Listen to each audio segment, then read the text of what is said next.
Okay, welcome back to Man on a Beach. I'm lucky enough to be here with Muriel Webb, who's 96 and lives in North Porthallow. Muriel, you've seen it all here. I've seen it from, I was born in this cottage. This was one of the first cottages built. And I was born in this cottage, and I was taken then into next door, Carrisbrook, at 6 weeks old. So we're way back now. What sort of date is this? You're back now from 1915. Wow. That'll make me 96.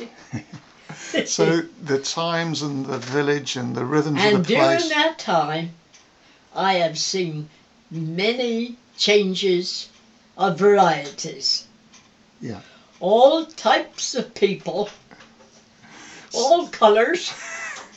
So if I do all this, you won't get it very far here. But you pick out what you want from it. Well, I was just going to ask you about the pilchards, obviously, because it was a busy working.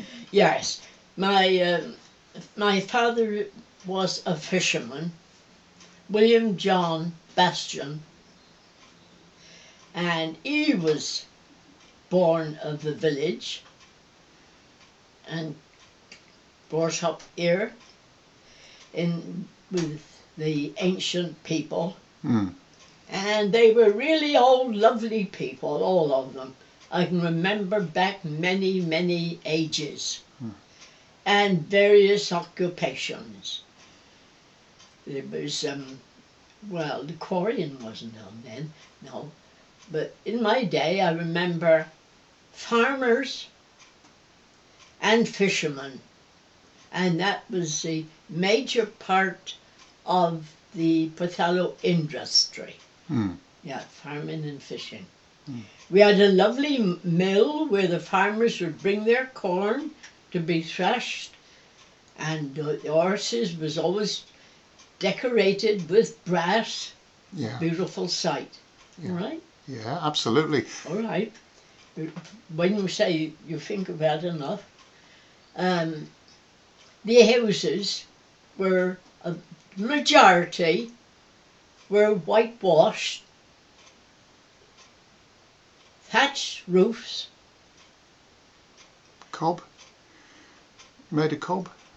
The cob, yes, Yeah. cob and thatched roof. Irregular windows, never in direct line like they are this day.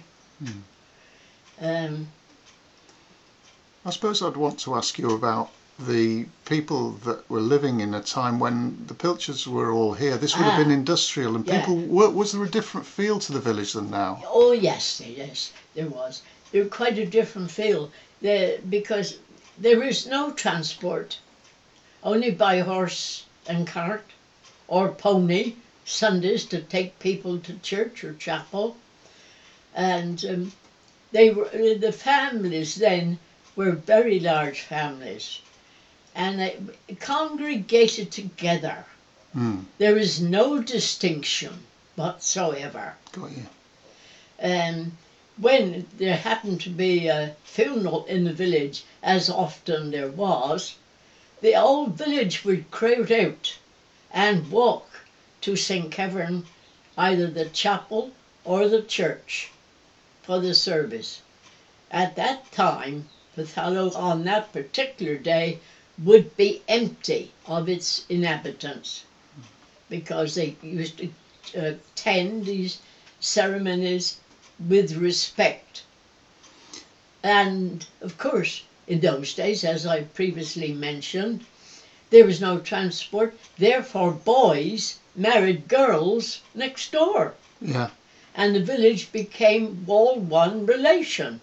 Yes. When I listen to you talking, you know, it seems very comforting that You knew your place, didn't you? And you knew your village, and you relied on your people that you lived with, and you stuck together. Yes. Is that a change that you've seen? That is the change, yes. Because you see, as I said, the people is commute, very nice people, but we don't live together. There is that distant. I wonder if it's because we're not working together. so much nowadays. You know, you were all tied in together, were you? We were tied, well, Cornwall is a little nation of its own. And that's true, isn't it? That's where it starts from. Cornwall is a little nation of its own, and we all recognise each other as being that. These that come in, yes, but there is a little distant. Yeah. You know. And somewhere to be really proud of from a your... little resentful, should I say. Oh, gosh. Yeah, that's what Well, it is. I consider myself really lucky to be here. Well, we are, yes. Yeah. I would not want to live anywhere else. Yeah. A lot of the old people, and those that were able, and those that I have been brought up with, those that I went to school with, they've moved out. The majority of them at St. Kevin and locally because of work. They've had to go away to get work, you see. And that's the story, isn't it? That's the story. Yeah. Of course, the quarries weren't then and not in those days. I suppose the quarries came a few years after. But it wasn't not with the first industry. I would not include that with our industry, which was farming and fishing. Yeah. Fantastic. And the roads then, where there was an old gentleman, and he would have a pile of big stone brought to him in a space on the village, wherever it was in the village. One would be over where the toilets are now, a huge great stone. It would be brought in then by horse and cart, and he would have a hammer, a very long handle hammer, and he would break that stone for the maintenance of the roads. Cool. Yeah, we used to call it cobbin stone. We've got a cobbin stone. Yeah. And that would be broken up, and that would be the majority. No tar or anything then on about. Amazing. No. Amazing.